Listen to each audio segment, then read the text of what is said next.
Berikut adalah cara pencegahan penularan COVID-19 atau virus corona. Yang pertama adalah makan dengan makanan yang matang sempurna dan dengan gizi yang seimbang, yaitu 4 sehat 5 sempurna. Mengonsumsi makanan bergizi sangat baik untuk mencegah penyakit. Dan kenapa kita harus mengonsumsi makanan yang matang sempurna?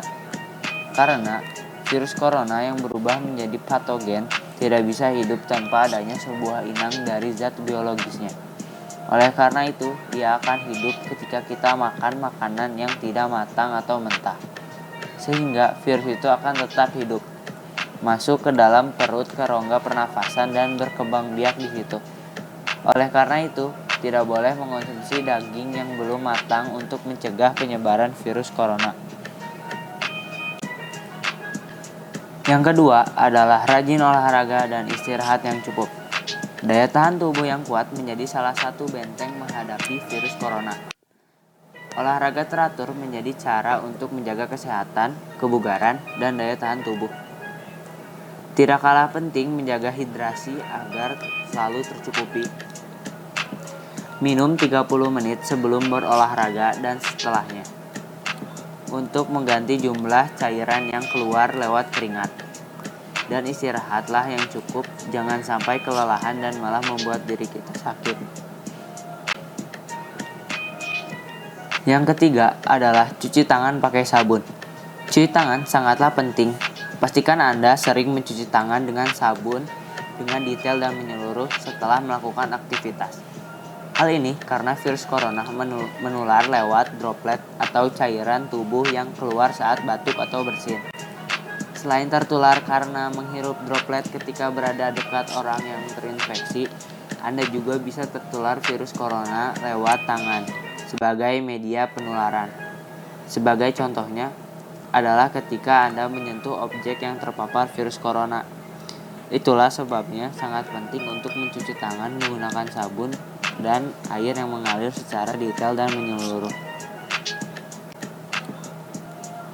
Yang keempat adalah tidak merokok. Kebiasaan merokok dapat menyebabkan kerusakan pada paru-paru dan saluran napas yang akan menimbulkan penyakit pada pernapasan, seperti bronkitis kronis, emfisema, bahkan kanker paru-paru. Kondisi-kondisi tersebut dapat menurunkan fungsi paru-paru untuk mengambil oksigen dari udara. Bila terjadi infeksi virus corona, fungsi paru-paru akan makin menurun sehingga penderitanya sangat beresiko mengalami sesak napas yang bisa berakibat fatal. Tidak hanya menyebabkan gangguan pernapasan, merokok juga dapat mengakibatkan berbagai penyakit lainnya, seperti penyakit kardiovaskular atau kanker pada organ lain di luar sistem pernapasan. Penyakit-penyakit ini dapat melemahkan sistem imun sehingga tubuh sulit untuk melawan virus corona yang masuk. Akibatnya, virus jadi lebih mudah berkembang biak dan menyebabkan kerusakan yang lebih berat pada saluran pernapasan serta paru-paru. Jika perokok sudah mengalami penurunan fungsi paru, infeksi virus corona tentunya akan membuat kondisi ini makin parah. Inilah yang menyebabkan perokok lebih beresiko mengalami komplikasi dan kematian akibat virus corona. Dan yang kelima adalah gunakan masker bila batuk atau tutup mulut dengan tisu atau lengan atas bagian dalam. Masker diperlukan bagi setiap orang agar tidak saling menulari virus. Ada kesempatan tinggi penularan terjadi ketika orang sakit berinteraksi dengan orang sehat dan orang sehat berinteraksi dengan yang lainnya juga. Penggunaan masker diharuskan juga terkait dengan percikan liur atau droplet. Penelitian terbaru menunjukkan batuk dan bersin dapat membuat percikan liur terlontar lebih jauh daripada yang diperkirakan sebelumnya. Dari pengamatan menggunakan kamera berkecepatan tinggi dan sensor lainnya, terlihat bahwa sebaran droplet di udara dari orang batuk atau bersin tidak cuma sebatas 1 meter sebelum akhirnya jatuh ke permukaan. Partikel yang dihembuskan lewat batuk atau bersin adalah gas yang memiliki momentum tinggi yang bisa terbawa melewati jarak jauh, termasuk di dalam ruangan. Dalam situasi tertentu, terutama di dalam ruangan berventilasi buruk, memakai masker memanglah tepat karena akan mengurangi risiko tertular penyakit yang menyerang saluran pernapasan. Masker tipis tidak akan melindungi orang dari menghirup partikel terkecil di udara karena memang tidak punya kemampuan menyaring. Tetapi masker berpotensi membantu membelokkan gumpalan gas yang dilontarkan dari orang batuk atau bersin ke samping wajah. Dokter spesialis paru-paru Rumah Sakit Umum Pusat Persahabatan mengungkapkan penularan virus corona secara langsung melalui droplet atau percikan air liur. Artinya, orang yang terinfeksi virus ini ketika sedang batuk dan bersin dengan jarak lebih dari 1 meter mengeluarkan droplet. Droplet ini mengandung virus corona. Dan yang keenam adalah minum air mineral 8 gelas per hari. Salah satu pasien dinyatakan positif terjangkit virus corona membagikan tips untuk sembuh dari pandemi global tersebut dengan mendisiplinkan diri minum air putih yang banyak dengan rutin. Pasien yang dinyatakan sembuh dari COVID-19 mengatakan, jadi kita punya kekuatan dari dalam diri kita untuk menyembuhkan asal kita disiplin minum air putih yang banyak. Yang ketujuh adalah bila demam dan sesak nafas segera ke fasilitas kesehatan. Gejala paling awal dari virus corona ditandai dengan demam. Setelah itu, gejala lainnya disusul batuk, pilek, sakit kepala, hingga sesak nafas. Namun, perlu kamu ketahui, demam juga bisa menjadi tanda bahwa kamu terinfeksi penyakit lainnya, seperti tipes dan demam berdarah. Oleh sebab itu, jika kamu mengalami demam, maka segeralah ke fasilitas kesehatan. Perlu kamu ketahui, demam sejatinya bukanlah penyakit yang membahayakan. Demam adalah alarm bagi tubuh jika ada sesuatu yang salah pada tubuh. Demam terjadi karena kondisi meningkat dan menjadi lebih dari 38 Celcius. Umumnya, demam ini terjadi karena reaksi dari sistem imun untuk melawan infeksi virus, bakteri, jamur, atau parasit penyebab penyakit. Beberapa penyakit yang sering menimbulkan reaksi demam adalah flu, radang tenggorokan, dan infeksi saluran kemih, termasuk infeksi virus corona yang sedang menjadi pandemi global saat ini. Saat suhu tubuh meningkat, virus dan bakteri tidak mudah berkembang. Hal inilah yang membuat tubuh jadi demam. Pada demam yang diakibatkan oleh infeksi virus akan sembuh dengan sendirinya karena imun tubuh akan membentuk kekebalan terhadap virus tersebut, termasuk virus corona. Itulah sebabnya kita diminta untuk berada di dalam rumah selama 14 hari. Karena dalam waktu 14 hari tersebut, tubuh bisa membuat kekebalan tubuh dari virus itu. Yang kedelapan adalah melakukan physical distancing.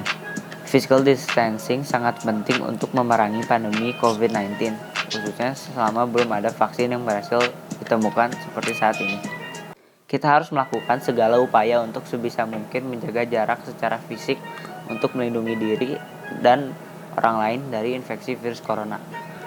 Sejauh ini, physical distancing yang diimbau oleh pemerintah adalah bekerja dari rumah atau work from home, belajar di rumah secara online bagi siswa sekolah dan mahasiswa, menunda pertemuan atau acara yang dihadiri oleh banyak seperti konferensi, seminar, dan rapat, atau melakukan secara online lewat konferensi video atau telekonferensi. Dan yang terakhir, tidak mengunjungi orang yang sedang sakit, melainkan cukup melalui telepon atau video call. Physical distancing dilakukan paling tidak selama 14 hari, karena virus corona sendiri memiliki waktu inkubasi selama 14 hari. Poin utama dari physical distancing adalah untuk memutus mata rantai penyebaran virus corona. Saat banyak orang yang melakukan aktivitasnya di rumah saja, maka laju penularannya bisa jauh berkurang. Jika jumlah orang yang tertular virus corona tidak terlalu banyak, maka para tenaga medis bisa memiliki waktu, tenaga, dan sarana yang cukup untuk mengobati mereka yang sudah berpapar virus COVID-19 secara efektif dan efisien. Diharapkan keputusan untuk physical distancing ini dapat menjadi jawaban untuk menghindari membludaknya pasien di rumah sakit seperti yang terjadi di Wuhan, Cina, dan Italia. Itulah beberapa hal yang penting diketahui seputar physical distancing untuk mencegah penyebaran virus corona. Kita harus tetap jaga kesehatan dengan meningkatkan imunitas tubuh Anda dan keluarga selama beraktivitas di dalam rumah. Dan yang kesembilan adalah hindari menyentuh mata, hidung, dan mulut. Virus corona penyebarannya paling tinggi melalui droplet atau air liur yang mengeluarkan virus. Molekul virus itu terbang atau keluar dari bersin atau batuk orang yang terkena virus corona dan bisa masuk ke tubuh dengan menghirup udara. Selain dari droplet, penularan virus juga dapat melalui tangan, sebab tangan merupakan bagian tubuh yang paling kotor dan berhubungan langsung dengan benda. Karena tangan pegang apapun yang banyak bakteri, entah salaman dengan penderita, orang yang terinfeksi batuk, yang menutup mulut setelah batuk, memegang barang, kemudian kita menyentuh barang itu. Dari droplet yang sudah di tangan kita, otomatis kehirup ke hidung kita dan masuk ke saluran pernapasan kita. Yang paling banyak dan beresiko adalah hirupan hidung atau mulut, bukan dari kulit wajah. Meskipun bisa, tetapi kecil kemungkinannya, sebab pori-pori kulit wajah itu kecil. Dan yang paling besar kesempatannya yaitu virus, karena masuk dari mulut dan udara yang dihirup. Dan yang terakhir adalah jangan lupa berdoa. Di tengah wabah penyakit saat ini, selain upaya pencegahan agar wabah tidak semakin meluas, kita juga perlu terus-menerus berdoa kepada Tuhan Yang Maha Esa, yaitu Allah Subhanahu wa Ta'ala. Doa agar kita tidak terkena wabah tidak meluas, wabah segera berakhir, dan orang-orang yang sudah terkena segera kembali dan tidak menular kepada orang lain. Dan selain menjaga kesehatan jasmani, kita juga harus menjaga kesehatan rohani. Manusia berikhtiar mencari cara untuk menangkal wabah. Namun bila kita tidak melibatkan Allah, bisa saja upaya kita akan sia-sia. Wallahu a'lam. Jangan lupa melakukan 10 cara tersebut untuk pencegahan penularan COVID-19 atau virus corona. Terima kasih. Assalamualaikum warahmatullahi wabarakatuh.